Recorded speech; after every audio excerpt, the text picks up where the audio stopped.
প্রিয় শিক্ষার্থীবৃন্দ, আসসালামু আলাইকুম। আশা করি সবাই ভালো আছো, সুস্থ আছো। শিক্ষার্থীবৃন্দ, আমাদের আজকে নির্ধারিত ক্লাস অষ্টম শ্রেণী বাংলা প্রথম পত্র। আজকে আমরা নিব অষ্টম শ্রেণী অষ্টম বাংলা প্রথম পত্র। অষ্টম শ্রেণীর বাংলা প্রথম পত্র।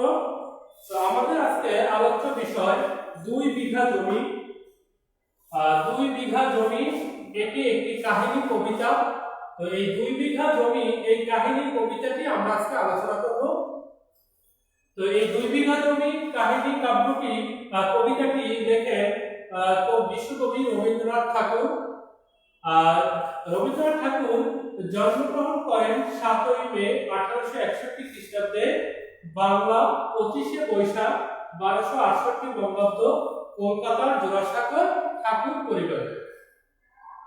সাহিত্য কর্ম, আসলে এক কথায় বলতে গেলে বাংলা সাহিত্যে প্রায় প্রতিটি জায়গায় তার পদার্পণ রয়েছে। বাংলা সাহিত্যের যে বিভিন্ন অংশগুলো বা শাখাগুলো, যেমন কবিতা, সঙ্গীত, ছোট গল্প, প্রবন্ধ, নাটক, ভ্রমণ কাহিনী, রম্য রচনা, এই সাহিত্যের প্রতিটি ক্ষেত্রেই তার অবদান অপরিসীম। তিনি প্রায় 56টির মতো কাব্যগ্রন্থ লেখেন এবং 119টির মতো ছোট গল্প লেখেন। তারপরে প্রায় 2500-এর মতো তার সঙ্গীত মানে গান রয়েছে। তারপরে তার অনেকগুলো নাটক রয়েছে, উপন্যাস রয়েছে। তিনি প্রায় 12টির মতো উপন্যাসও লিখেছেন, উপন্যাসও আছে, উপন্যাস রয়েছে। অর্থাৎ বাংলা সাহিত্যের প্রায় প্রতিটি শাখায় তার পদার্পণ রয়েছে এবং শুধু পদার্পণই নয়, সেই জায়গা, সেই শাখাগুলো উচ্চ শিক্ষায় তিনি আছেন। তার বিশেষ পরিচিতি, তিনি বিশ্বকবি বা কবিগুরু হিসেবে বিশেষ পরিচিতি রয়েছে। 1913 সালে গীতাঞ্জলি কাব্যের জন্য এশীয়দের মধ্যে প্রথম নোবেল পুরস্কার পান। তার বিশেষ পরিচিতি বিশ্বকবি অথবা কবিগুরু বা বিশ্বনন্দিত কবিও আমরা বলি তাকে। তিনি 1913 সালে গীতাঞ্জলি কাব্যের জন্য এশীয় মহাদেশের সর্বপ্রথম নোবেল পুরস্কার পান। আর এই গুণী সাহিত্যিক মৃত্যুবরণ করেন 7ই আগস্ট 1941 খ্রিস্টাব্দ, বাংলা 22শে শ্রাবণ 1348 বঙ্গাব্দ। আর শিখন ফলগুলো আমরা একবার দেখে নিই। 2 বিঘা জমি, রবীন্দ্রনাথ ঠাকুরের শিখন ফলগুলো তোমরা দেখো। তো আমরা শুরুতেই বলেছিলাম যে এটি একটি কাহিনী কবিতা। কাহিনী কবিতা বলতে বোঝায় যে অনেক অনেক বড় একটি কাহিনী।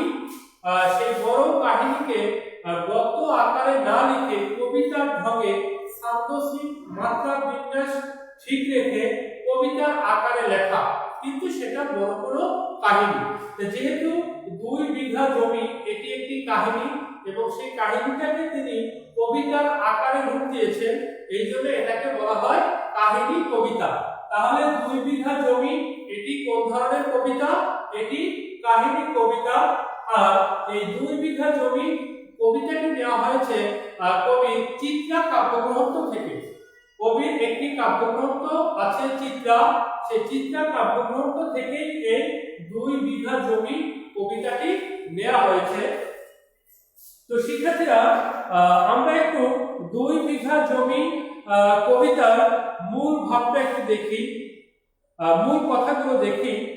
যে 2 বিঘা জমি রবীন্দ্রনাথ ঠাকুরের চিত্রা কাব্যগ্রন্থ থেকে সংকলিত। দরিদ্র কৃষক কূপের সে অভাব অনটনে বেঁচে আছে কোনোভাবে। তার সামান্য ভূমি ছিল, 2 বিঘা জমি ছিল। আর যে অনেক জমি ছিল পূর্বপুরুষের কাছ থেকে পাওয়া, উত্তরাধিকার সূত্রে পাওয়া, সেগুলা ঋণের দায়ে সব বিক্রি হয়েছে অথবা নিলামে উঠেছে। এখন তার বাস্তবিকতা হিসেবে, তার বসবাসের জায়গা হিসেবে শুধুমাত্র 2 বিঘা জমি তার আছে।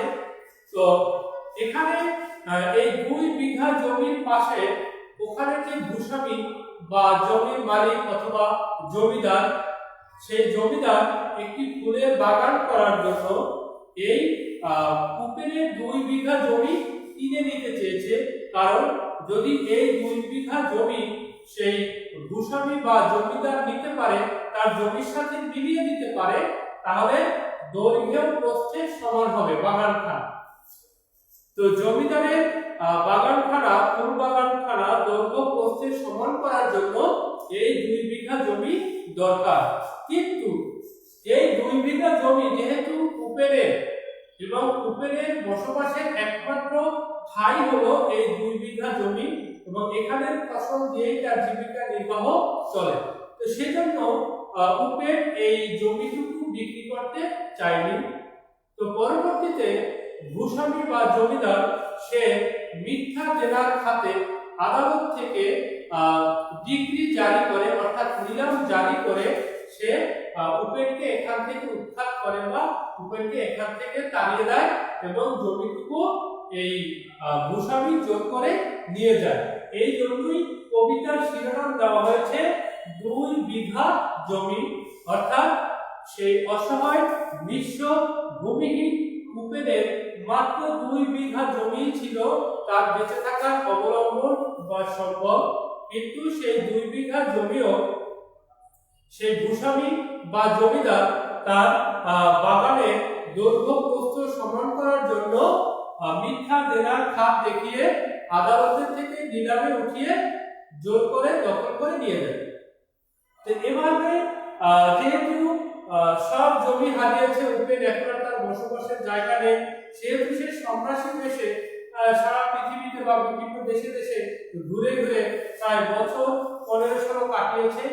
তারপরে তার সেই যে 2 বিঘা জমির কথা মনে পড়লো, যে এক সময় তার বসবাসের জায়গা বাসস্থান, সেই জমির কথা মনে পড়ায় সে আবার সেই গ্রামে জমির কাছে গেল।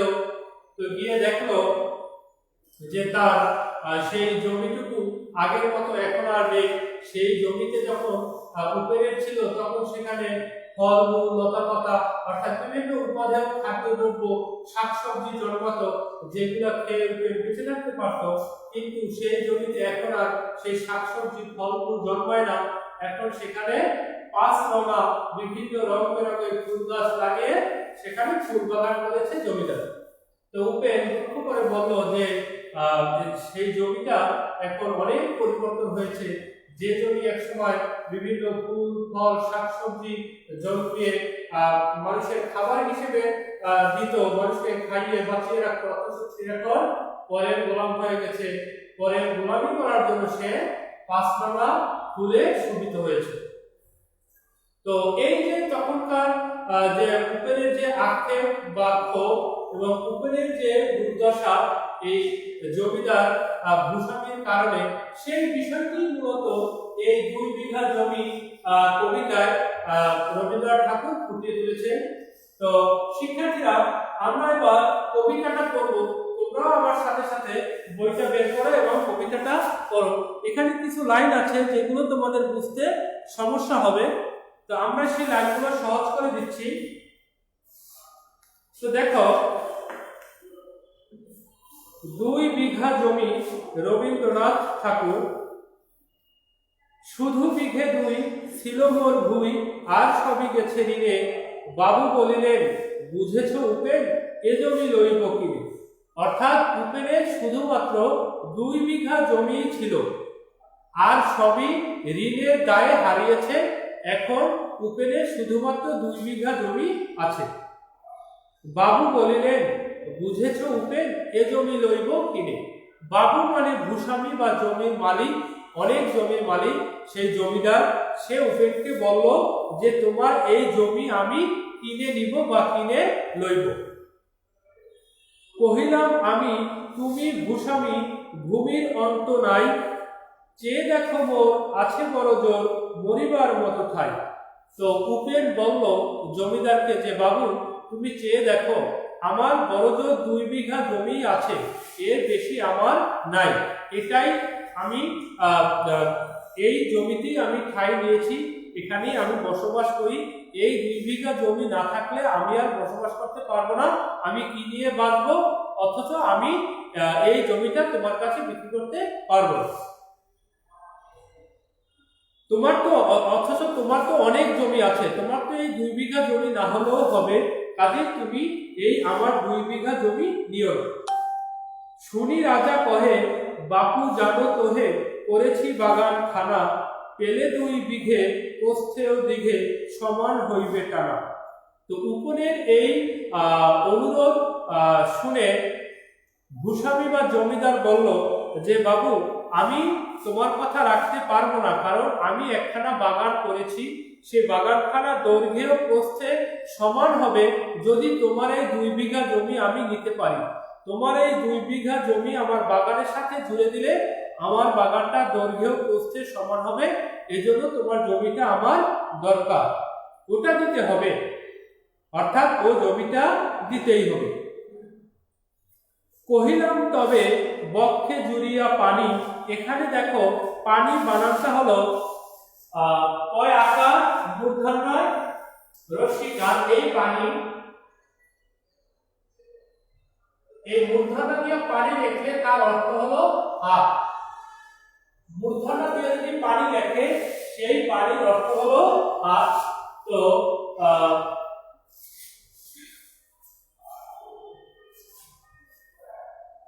তো কহিলাম তবে বক্ষে জুড়িয়া পানি, পানি মানে হাত, অর্থাৎ বুকে হাত রেখে বললাম, সজল চক্ষে করুণ রক্ষে, গরিবের ভিটে খানি, অর্থাৎ আমি বুকে হাত দিয়ে অনেক অনুনয় বিনয় অনুরোধ করে বললাম যে এই গরিবের ভিটে খানি রক্ষা করুন, আমার এই ভিটে ছাড়া আর কিছুই নেই, এটা আপনি নিতে পারেন না, এটা আমার বেঁচে থাকার অবলম্বন। সপ্ত পুরুষ যেথায় মানুষ, সে মাটি সোনার বাড়া, দৈন্যের দায়ে বেঁচি বসে মায়ে, এমনই লক্ষ্মী ছাড়া। বলছে যে আমার 7 পুরুষ যেখানে বসবাস করছে, সপ্ত পুরুষ মানে 7 পুরুষ, পূর্বপুরুষরা 7 পুরুষ 7 জন, তো তারা যেখানে বসবাস করছে সে মাটি সোনার বাড়া, অর্থাৎ সে মাটি আমার কাছে স্বর্ণের মতোই দামি বা মূল্যবান।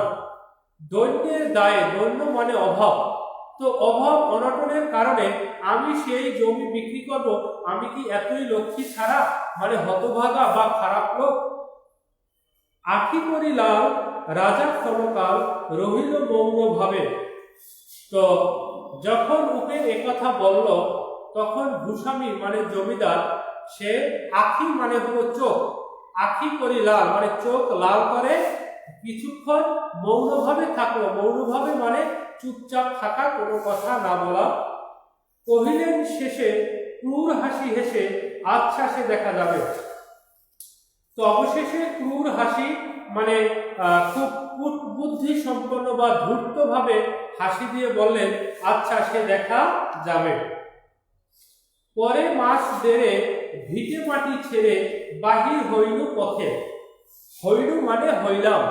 তো যেহেতু তার জমিটুকু মিথ্যা দেনার খাত দেখিয়ে সে নিয়ে গেছে, এজন্য সে মাস দেড়ে পরে ভিটে মাটি ছেড়ে বাহির হয়েছে।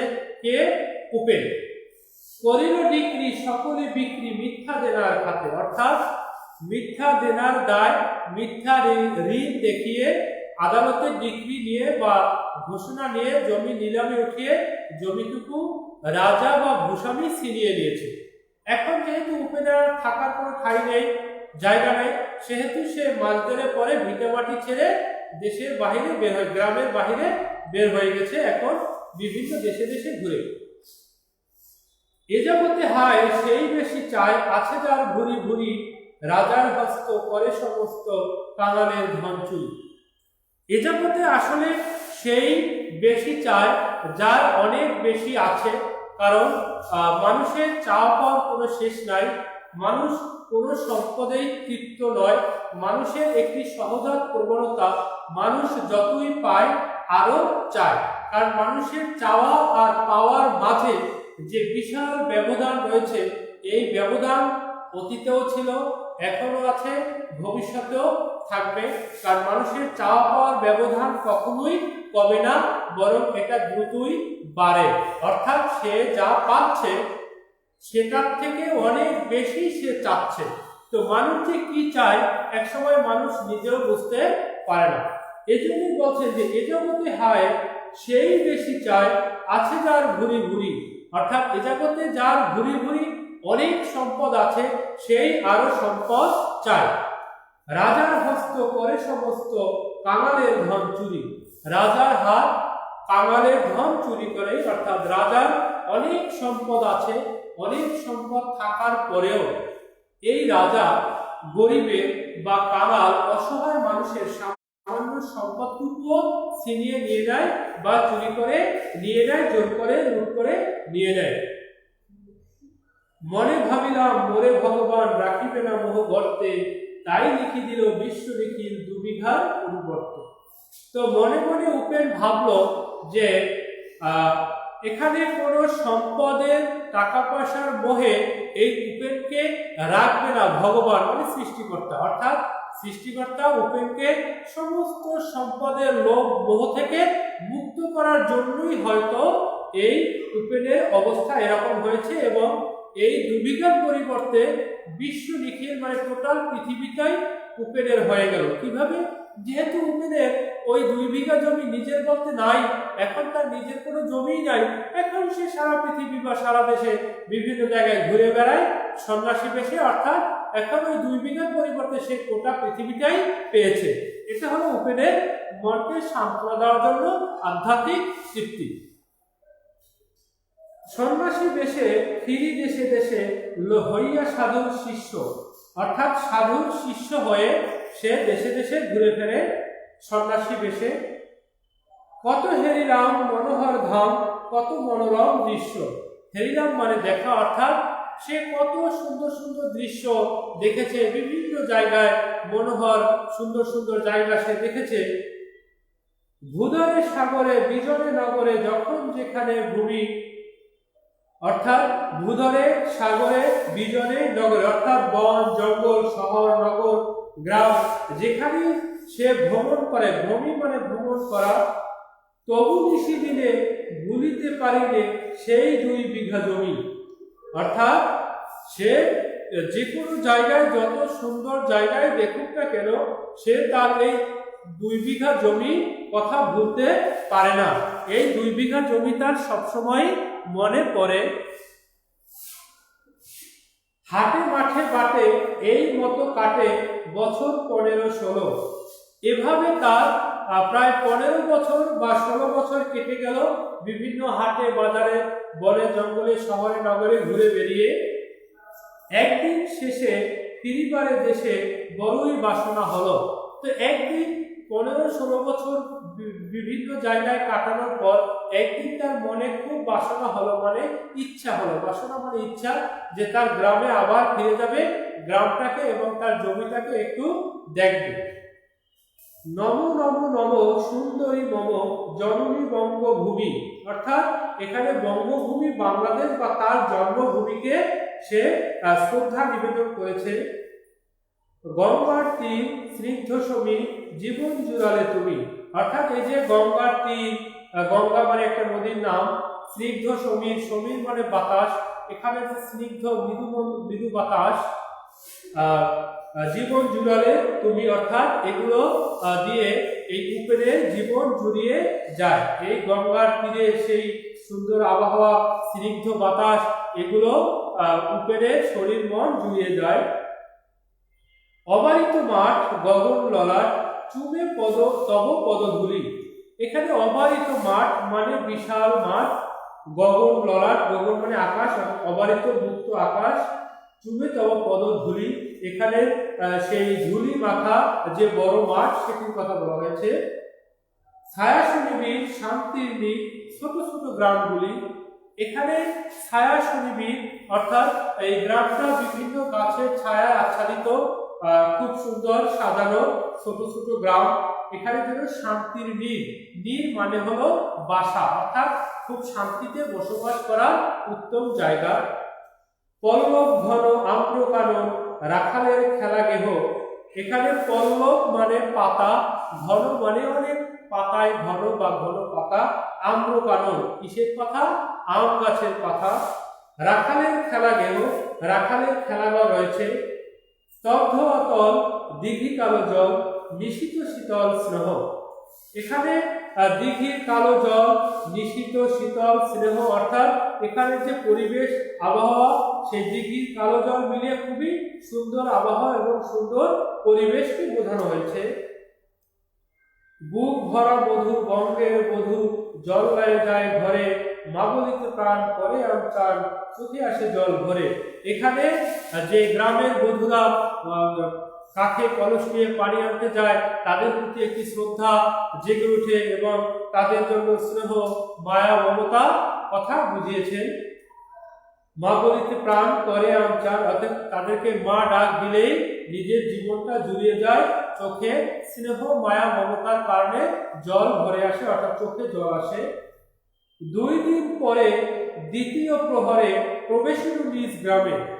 তো এভাবে 2 দিন পরে সে নিজের গ্রামে প্রবেশ করে।